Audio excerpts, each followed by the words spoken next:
আসসালামু আলাইকুম প্রিয় দর্শক, আশা করি আপনারা সবাই ভালো আছেন আল্লাহর রহমতে। এইমাত্র পাওয়া আবহাওয়া দপ্তর থেকে আজকে সবচেয়ে গুরুত্বপূর্ণ খবর, সমুদ্র বন্দরের সতর্ক সংকেত। বাংলাদেশের উপকূলে আঘাত হানতে পারে সম্ভবত ঘূর্ণিঝড় রিমাল। 26 ও 27 তারিখ প্রবল ঝড় বৃষ্টির সতর্কতা। এছাড়া আগামী 24 ঘন্টায় বাংলাদেশ ও পশ্চিমবঙ্গের উপকূলীয় জেলাগুলোতে বিক্ষিপ্ত ঝড় বৃষ্টির সতর্কতা, এমনটা জানাচ্ছেন আবহাওয়া দপ্তর। আজ ও আগামীকাল কোন কোন জেলায় ঝড় বৃষ্টি হতে পারে জানিয়ে দেব সম্পূর্ণ বিস্তারিত ভিডিওতে সঙ্গে থাকুন। আর সবার আগে সবার প্রথম সঠিক আবহাওয়ার খবর জানতে আমাদের চ্যানেলটিকে সাবস্ক্রাইব করে রাখুন। এবার জেনে নিন এক নজরে। আবহাওয়ার পূর্বাভাসে বলা হয়েছে, বঙ্গোপসাগরে থাকা সুস্পষ্ট লঘুচাপটি নিম্নচাপে রূপ নিয়েছে। এটি শনিবার দুপুরের মধ্যে ঘূর্ণিঝড়ে রূপান্তরিত হতে পারে। এর ফলে দেশের সকল সমুদ্র বন্দরগুলোকে 3 নম্বর দূরবর্তী সতর্ক সংকেত দেখাতে বলেছে বাংলাদেশের আবহাওয়া দপ্তর।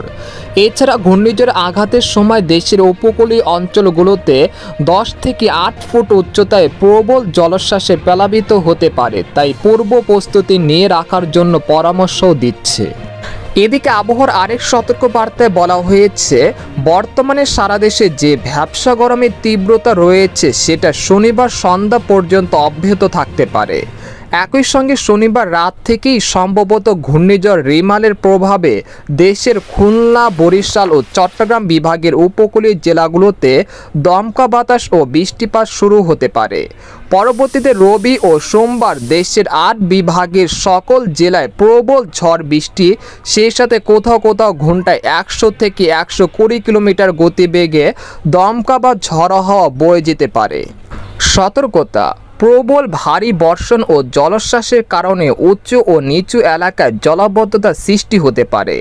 এছাড়া যারা রোদে ধান শুকাচ্ছেন এবং লবণ চাষিরা কক্সবাজার এবং টেকনাফ উপকূলে আছেন, তারা শনিবার সকালের মধ্যেই আপনাদের কাজগুলো গুছিয়ে ফেলুন, না হলে ব্যাপক ক্ষতির সম্মুখীন হতে পারেন এবং উপকূলে বেড়িবাঁধগুলো নির্মাণ করে রাখুন।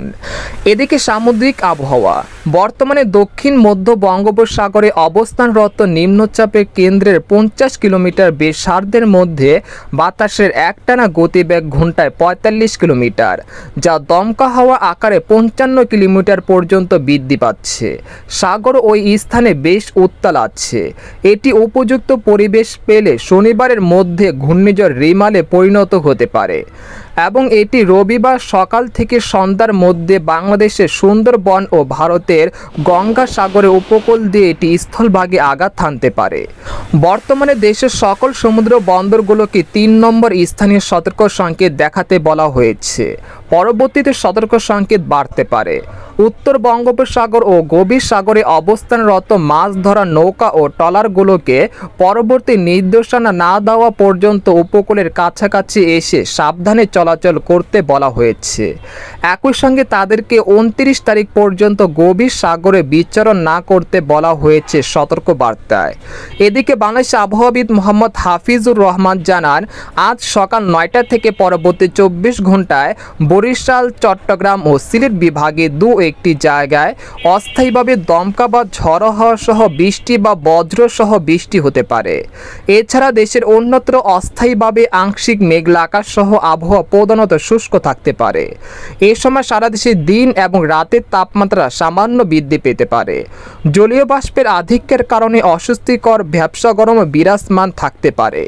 তবে পরবর্তী 5 দিনে অর্থাৎ শনিবার বিকেল থেকে পরবর্তী 24 ঘন্টায় দেশের দক্ষিণ ও মধ্যাঞ্চলে অনেক জেলায় প্রবল ঝড় বৃষ্টির আশঙ্কা রয়েছে।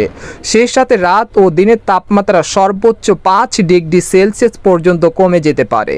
তো এই ছিল খবর। এরকম লেটেস্টিং আবহাওয়ার খবর জানতে আমাদের সাথেই থাকুন।